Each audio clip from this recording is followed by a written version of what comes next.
Initial thoughts? I thought initially we were in the contest for a half, which is probably what we've been most of the last 3 or 4 weeks, and then when we fall away, we fall away quickly. And tonight with some other reasons that's on hand with availability and pieces that we have at the moment, it was disappointing again to see that fade out, but not quite as unexpected this week.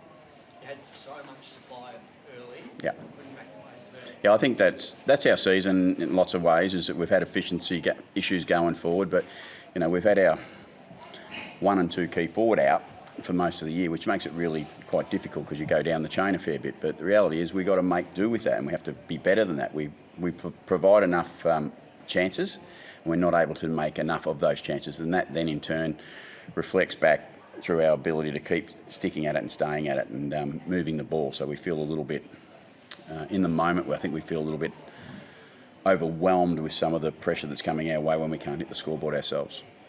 The fade out, Ken, being not quite as unexpected, are you hinting at availability for that, or was there another reason why? No, I think some of it's certainly availability. We can't deny that there's some availability issues, and coming over here to play is a challenge at the best of times with your best team. But the reality is for us this week, and AFL footy's like you have to play with what you have available. And I thought for the first half we were going okay, but I think like has been the case 3 or 4 times this year, that when the cracks open, they open up deep and they open up quick.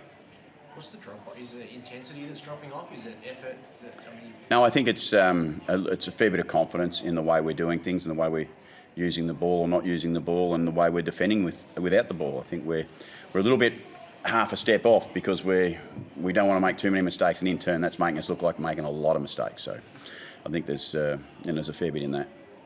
How can you build that confidence back into the moment next? Well, we reset and we get a chance in the break now to dig a little deeper into some of our challenges that have been there and obvious to us now, but we actually get to look at them a bit closer, and we make sure we make necessary adjustments to give ourselves a chance to play the back half of the year the way we'd like to. And at the moment, that will certainly change because we'll have again some of those personnel people available after the bye, and that'll be a welcome return. But we need to go deep into our efficiency. We need to go deep into our contest stuff because when we get in trouble throughout this year, both those parts of the game cause us the biggest concern. So I think that's where we've got to go.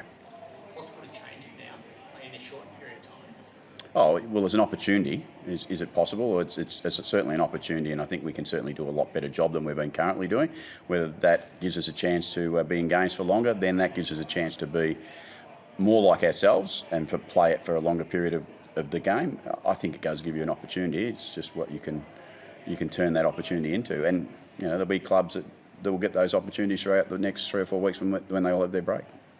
With the win-loss, Ken, and with availability issues, are you at a point now where you would look at, I guess, making some more drastic changes to just try and see what could happen? No, we're in the business of trying to win every game, so I'm not going to go down that path at round 11 and look at that. I mean, we had 8 boys play that are contracted AFL players in our sample team today, so there's not a lot more left. So until we start to get some of them come back in, that will certainly help us a fair bit. But the reality is we're not in the conceding basket. We're in the let's see what we can do to rectify this and give ourselves a chance in whatever the games that are available for us for the back half of the year, that we challenge ourselves to be better than we have in the first half. How's Darcy Jones? Yeah, well, he's concussed and he's out of the game, so he's hopefully he's not too. He seems okay to speak to, but he's obviously taken a pretty big hit, and they're unfortunate part of the game still, and they happen. But we'd rather they didn't, but they do. What did you make of the incident? What you make of most of those incidents. So once upon a time, they were footy incidents that weren't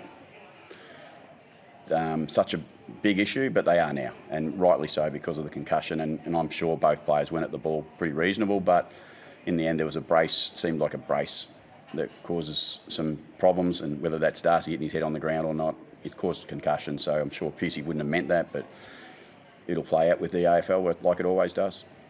As a coach, what could you tell the player who is, say, in Pierce's position going towards the ball and there's someone coming towards him? As a player, what could you do to... Look, it's really hard for today's modern players to play the game, but the reality is we know what the rules and what they're adjudicated like now. So I think everyone knows when that happens, there's usually some type of consequence. I'm not the person who's doing the judgment of that AFL will do that. I've seen that in my team. Like if I can reflect on two or three of my players over most recent times who have had big suspensions because of those things, and they're split-second decisions that slightly go wrong. Concussion seems to be, and rightly so, it is the overriding factor in it all, I think. With Drew and Bergman, Ken, what sort of balance did you want with, I guess, the run with jobs there? They were doing a great job in the first half, and then the game got away from us a bit, so we tried to free it up a little. I think both Brayshaw and Sarong were having little impact on the game. And I think that was the game, to be fair. They were better in their defence and they were better in their forward half.